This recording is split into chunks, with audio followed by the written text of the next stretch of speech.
This is more reading of Gertrude Stein from A Stein Reader, edited and with an introduction by Ula E. Dido.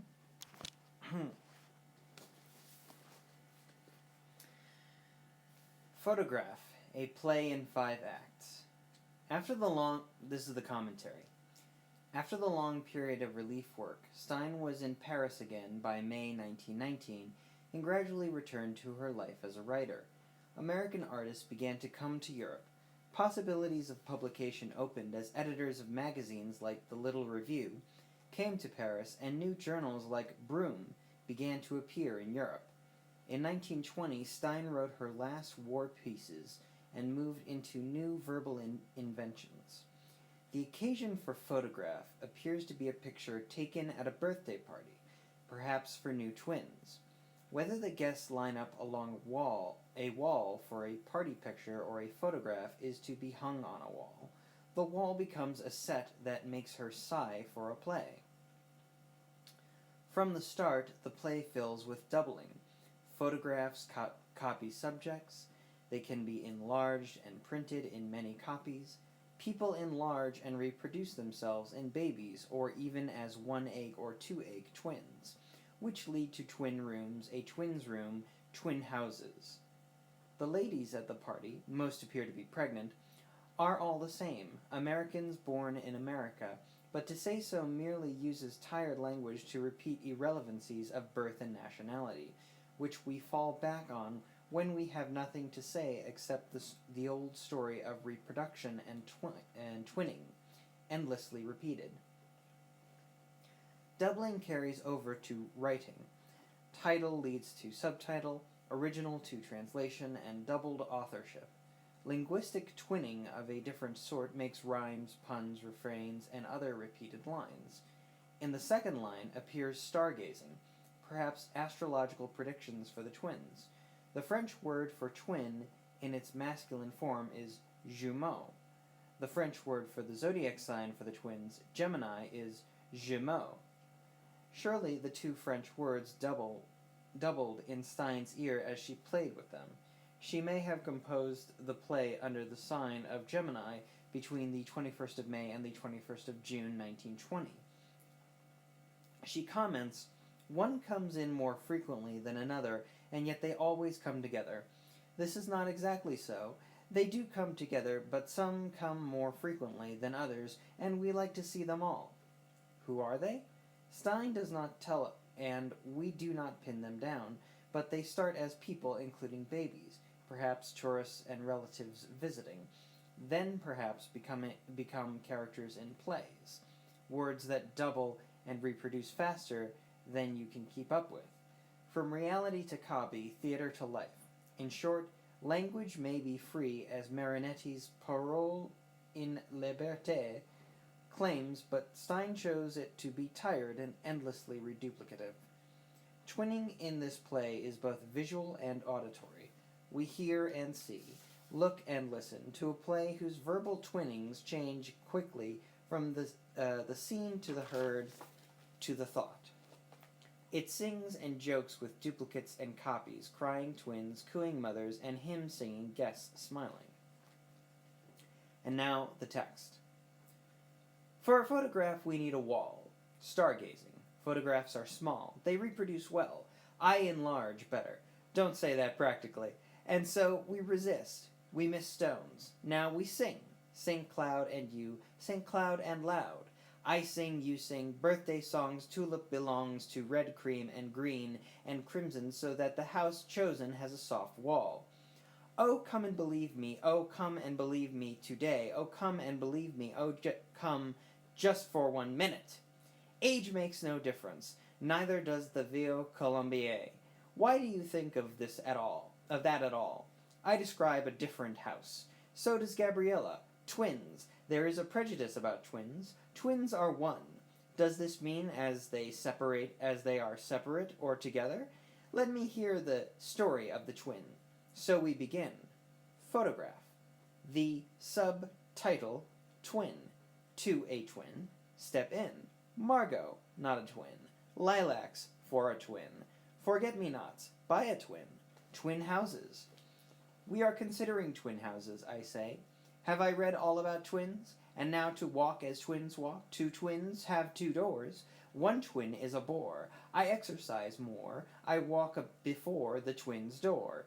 Dozens above the eggs, dozens above. Afternoon scene. Mrs. Roberts, Mrs. Lord, Mr. Andrew Redding, Miss Nuttall, Mrs. Redding. Come in and be lame. Come in together, Alsatian. A language tires to be. A language tries to be free. This can be called twinny. She had one goddaughter, burning. We are very bitter. We are bitter. Railroads are mistaken. They insult us. Now I can occasion remonstrance. Miss Nuttall was born in America. Mrs. Roberts was also born there. Mr. Andrew Redding went to America. Mrs. Redding was born in America. Mrs. Lord was born on the boat. Now indeed, this is not what I meant to say, for this does not describe my feeling. My feeling is that one comes in more frequently than another, and yet they always come together. This is not exactly so. They do come together, but some come more frequently than others, and we like to see them all. I can sigh to play. I can sigh for a play. A play means more. Two authors. Rabbits are eaten. Dogs eat rabbits. Snails eat leaves. Expression falters. Wildflowers drink. The Star-Spangled Banner. Read the notices. Act 3. A photograph. A photograph of a number of people if each one of them is reproduced. If two have a baby, if both the babies are boys, what is the name of the street, madam? Act 4. We see we were warm. Guess, McAdam. We say we talked about them. Joseph moan, Edith atone. The bird belongs to the throne. Birdies sing about an intention. Did you intend to depress me? Certainly not, I asked for a translation. Do not compromise, my father. 0. Baby was so interested in one part of the story, and I was interested, and what can pearls mean? Pearls can mean some sort of reason. It is very reasonable. I am very sleepy and burned. Burned by the sun today. Stand up to sing. Act 5. I make a sentence in Vincennes. It is this. I will never reason away, George.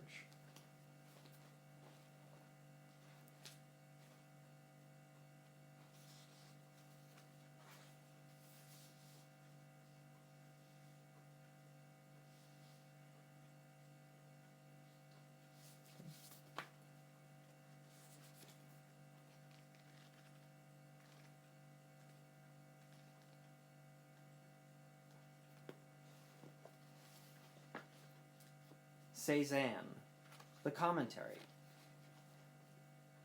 That this portrait was important to Stein is plain from her return to it in her lecture Pictures, 1934 to 1935, where she comments on Cézanne, Matisse, Picasso, and Juan Gris, the four great painters of her life. She speaks of painting as subject matter, as painting, and of the painter as person. The title Cézanne tells nothing about her portrait. Our difficulties in reading arise between what the words name and what they do. To discover what Cézanne is, we look at its composition. The portrait is an intricacy of verbal motifs. There are the Irish lady and Caesar. Does Caesar pair with Cézanne by punning on sees and says? With their odd sense of the quotidian. To her every day is like the last and the next, and nothing ever changes. To him all days are his own. Today is every day. Every day is today. To the rest of us, every day is, as each says, all the same or all different. Single small words join in motifs. Day moves to way, stay, and of course say. Like the thoughts about every day, the words seem identical yet different, echoing in eye and ear by repetition, rhyme, alliteration, and end letter. Phrases build by increments. Settled, settled to stay Saturday. In this way a mouth is a mouth, if in as a mouth, etc. Linked by variety, words and phrases move about in the piece. Grass that grows nearly 4 times yearly collapses time and space into one. Lightly in the little words appear hints of a southern landscape, a garden, bees, honey. A mouth for flowing water, bouche du Rhône, may also become a mouth for speech. Woven into the verbal landscape are words of devotion, prayer, patient, absolution, and again water. 3 times, almost exactly at the center and supported by U and 2, is the color blue, watercolor, a precious value for Cézanne, for religious iconography, and for Stein's association with Toklas. It was the painter on the editorial staff of the Reader who in the end spoke to readers of Cézanne. If I paint or write your portrait, why should you be there? How could you be there? Of course you are not there. I can evoke you with hints. If Stein had not entitled this piece Cézanne, would it still stand as a portrait of Cézanne? Cézanne, in his settled, unchanging daily routine of visiting the motif, losing himself in its endless subtle manifestations, which after all no one had noticed before. Cézanne's mountain, his chateau, his quarry, are each and every one totally absorbing on their own solid terms. Each individual canvas in a series is itself more than a sum of its parts, and more than the sum of the series. Perhaps Stein is saying something like this in the Everyday is Today, Today is Everyday series, the universal in the particular. So the answer to the question, is this still a portrait of Cézanne if it is not so titled, is yes. Or is it a portrait of a Cézanne? Render unto Caesar and the Irish lady. Yes. But Stein is again, as in many other portraits, saying thank you to Cézanne for her rich days with him in Provence. And now the text. The Irish lady can say that today is every day. Caesar can say that every day is today, and they say that every day is as they say. In this way we have a place to stay, and he was not met because he was settled to stay. When I said settled, I meant settled to stay. When I said settled to stay, I meant settled to stay Saturday. In this way, a mouth is a mouth. In this way, if in as a mouth, if in as a mouth where, if in is as a mouth where and there. Believe they have water too. Believe they have that water too, and blue when you see blue. Is all blue precious too? Is all that is precious too? Is all that and they meant to absolve you? In this way, Cézanne nearly did, in this way, Cézanne nearly did, and nearly did. And was I surprised? Was I very surprised? Was I surprised? I was surprised. And in that patient, are you patient when you find bees? Bees in a garden make a specialty of honey, and so does honey. Honey and prayer, honey and there where the grass can grow nearly 4 times yearly.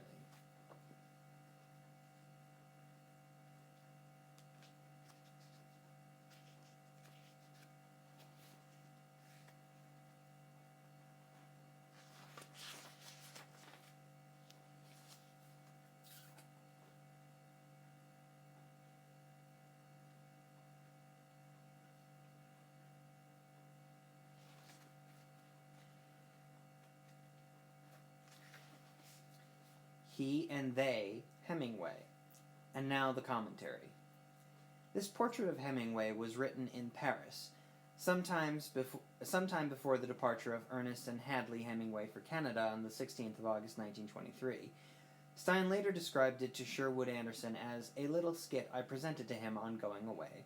It also in advance welcomes him back. Stein starts, as she often does, with the name. She discovers that it rhymes with the occasion. Hemingway, away. In its short form, the name hem leads to the pronoun him, the nominative he, and the plural they, which can be variously identified.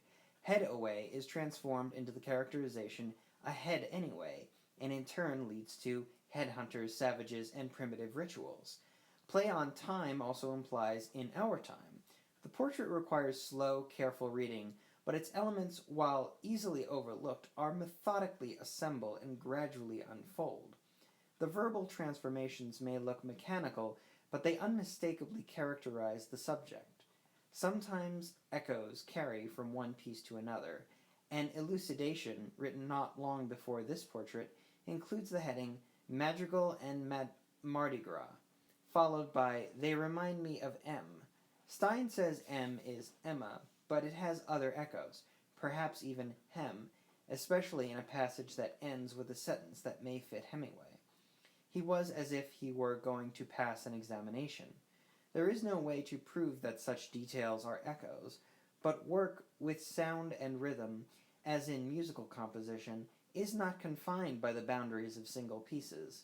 When date and ideas of two pieces connect, as they do here, the ear that picks up echoes is probably right.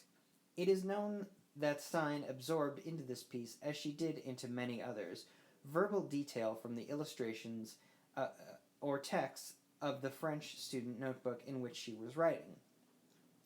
This notebook, one in a series of teachers of youth, is about Victor Hugo.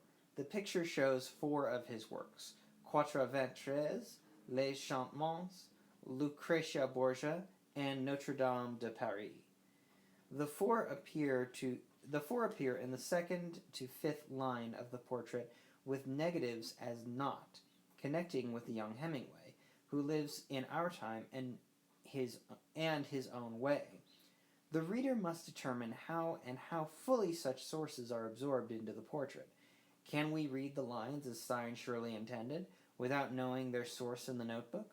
How Stein in her texts uses the diverse matter of the world, including such notebooks, is a question of great interest, often judged but not well studied. And now the text. Among and then young, not 93, not Lucretia Borgia, not in or on a building, not a crime, not in the time, not by this time, not in the way, on their way and to head away, a head anyway. What is a head? A head is what everyone not in the north of Australia returns for that.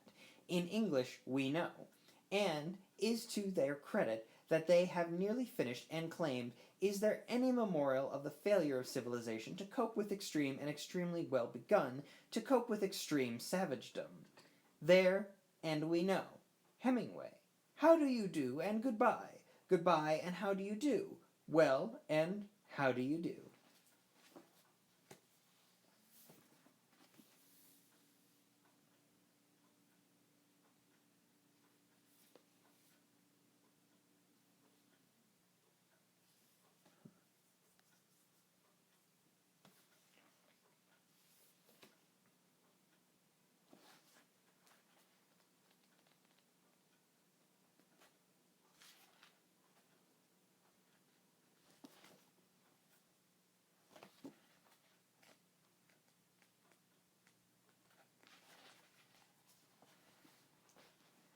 Lipschitz.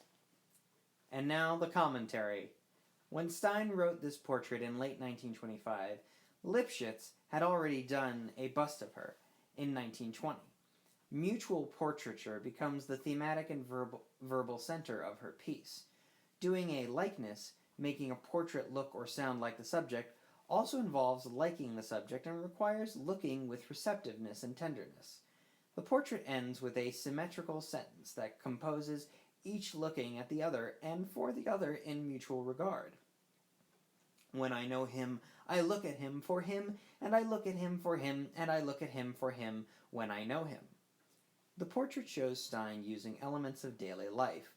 Here she appears to refer to Lipschitz standing at or reflected in a window. When I first knew him, he was looking through the glass and the chicken. This sentence may connect with an anecdote in the autobiography about Stein meeting Lipschitz as he looked through a shop window at an iron rooster he wanted to buy, which supposedly led to Lipschitz asking her to pose for him. In a different context, she had also noted at this time a dream of young Fritz Peters, the nephew of Margaret Anderson. The boy dreamed he heard a pheasant calling, and very likely a pheasant was calling. Presumably the dream was of interest because the pheasant may have been in the dream or in actuality or in both. In the portrait, however, The pheasant appears to connect with the chicken or rooster that Lipschitz looks at in the shop window. Finally, this portrait is in a French student notebook whose cover shows a young soldier in World War I uniform behind a battlement at a lookout post, looking with concentration through a periscope. This illustration may have contributed to tenderly then standing and looking through the glass. Though it is not important to trace such details to their sources, it is important to remember that Stein did not invent details, but drew word ideas directly from the world around her. They are not nonsense, but fit together and can be understood. And now the text. Like and like likely and likely likely and likely like and like. He had a dream. He dreamed he heard a pheasant calling, and very likely a pheasant was calling. To whom went? He had a dream. He dreamed he heard a pheasant calling, and most likely a pheasant was calling. In time. This and 20 and 42 makes every time 100 and 230. Any time 2 and 2 say. When I knew him first, he was looking through the glass and the chicken. When I knew him, then he was looking at the looking and the looking. When I knew him, and then he was so tenderly then standing. When I knew him then, he was then after and then to then, by then, and when I knew him, then he was then, we then, and then for then. When I knew him, then he was for then, by then, as then, so then, to then, in then, and so. He never needs to know. He never seeds, but so can they sink, settle, and rise, and apprise, and tries. Can at length be long. No, indeed, and a song of so much so. When I know him, I look at him for him, and I look at him for him, and I look at him for him when I know him. I like you very much. Gertrude Stein.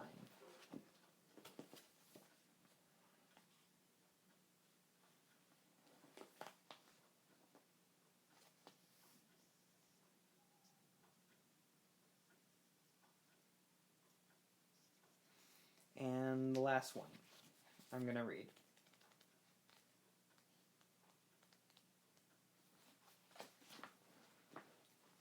The Life of Juan Gris. The Life and Death of Juan Gris. And now the commentary. This lament upon the death of the painter Juan Gris, which is also a portrait, is the only elegy Stein wrote. Gris died of uremia in Paris on May 11, 1927, after months of painful decline.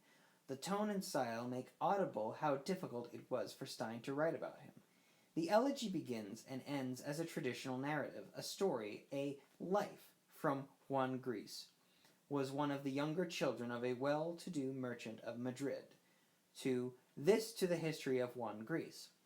It has been said that exposition such as appears here is unusual for Stein. However, in the spring of 1927 she was studying narrative, which may explain the narration here. She follows the linear convention of the obituary with its strong terminal thrust. Perhaps she found it helpful to frame the elegy of a deeply valued friend in a form that promised to make it less painful by keeping it impersonal. Yet her control is unsure. She begins in the past tense, but even in the second sentence fails to sustain the past, switches to the present and back again.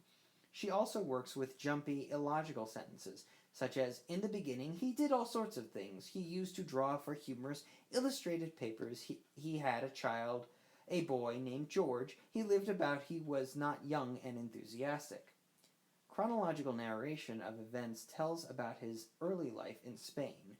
As soon as she speaks of his arrival in France and his art, she gropes for what might render the quality of his vision. In part, she relies upon details taken from her own warm, admiring portrait of 1924, Pictures of Juan Gris, written for the Juan Gris number of the Little Review. Both here and in the elegy, she stresses his interest in French art, in proportion, and in the mannerist perfection of the school of Fontainebleau. In slow and heavy declarative clauses, clipped, discontinuous, and virtually without connecting links, she describes his perfection of cubism. There are small hints about the uneasiness between Picasso and Greece and Stein's own distrust of Picasso. Stein also resented Picasso's failure to produce the promised illustrations for her birthday book, after Greece, already ill, had completed the lithographs for a book concluding with As a Wife Has a Cow, a Love Story, which Kahnweiler's Galerie Simone published at the end of 1926. Above all else, the life and death of Juan Gris led Stein to Daniel Henry Kahnweiler, dealer and friend of Gris, Picasso, Braque, supporter of Cubism, and friends of Stein since 1907. It was Kahnweiler whose support had given Gris faith and paid his rent through years of hardship and trouble, and it was Kahnweiler who advised Stein when the end was near. She put the second to last sentence in quotation marks to show that it was spoken by Gris, who said, "Kahnweiler goes on, but no one buys anything, and I said it to him, and he smiled so gently, and said I was everything." In Portraits and Prayers, the only book that includes the elegy, but for which no textual authority has been found, the sentence was printed without quotation marks so that "I" has been misread ever since as referring to Stein bragging that she was everything. Stein's manuscript, Toklas's typescript, and the first printing in transition for July 1927 all supply the quotation marks and provide the authority for restoring them in the reader. They are also the authority for minor restorations in paragraphing, spelling, punctuation, and for Stein's misspelling, Braque. The elegy, like the portrait of Georges Huguenet, which follows, grows out of other works that Stein was writing at the time. To trace the evolving work, the dates, sequences, and overlapping of compositions must be known. Often a nucleus for a new piece first appears in another and only later becomes a work in its own right. In a sense, all of Stein's pieces can also be read as parts of a single continuous work, in which details emerge, shape, reshape, and constantly, imperceptibly renew themselves. And now, the text. Juan Gris was one of the younger children of a well-to-do merchant of Madrid.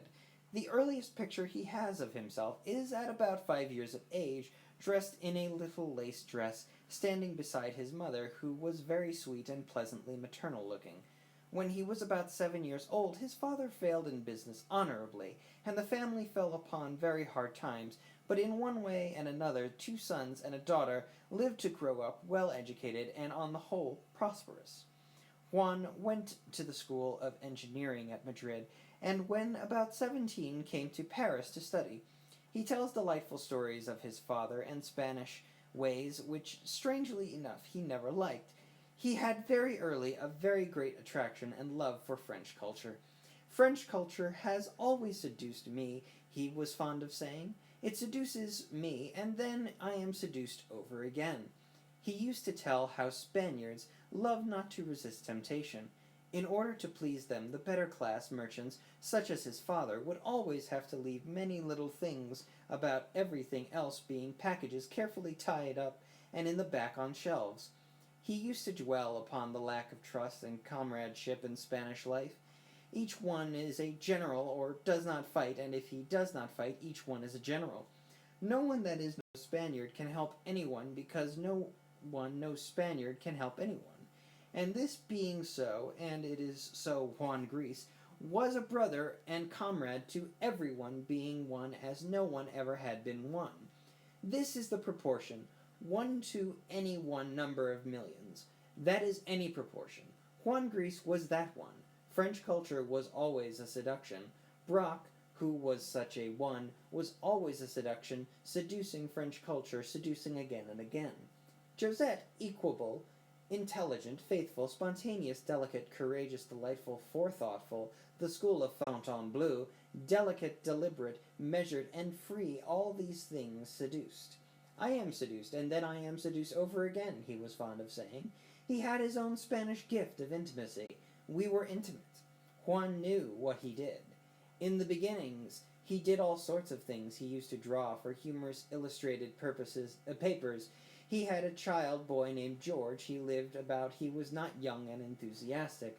The first serious exhibition of his pictures was at the Galerie Conweiler, Rue Vignon, in 1914. As a Spaniard, he knew Cubism and had stepped through into it. He had stepped through it. There was beside this perfection, to have it shown you. Then came the war and desertion. There was little aid. 4 years, partly illness, much perfection, and rejoining beauty and perfection, and then at the end there came a definite creation of something. This is what is to be measured. He made something that is to be measured, and that is that something. Therein, Juan Gris is not anything but more than anything. He made that thing, he made the thing, he made a thing to be measured. Later, having done it, he could be sorry it was not why they liked it, and so he made it very well loving, and he made it with plainly playing, and he liked a knife, and all but reasonably. This is what is made to be, and he then did some stage setting. We liked it, but nobody else could see that something is everything. It is everything, and if it is, what is it? Nobody can ask about measuring. Unfortunately, Juan could go on living. No one can say that Henry Conweiler can be left out of him. I remember he said, "Conweiler goes on, but no one buys anything," and I said it to him, and he smiled so gently, and he said I was everything. This is the history of Juan Gris.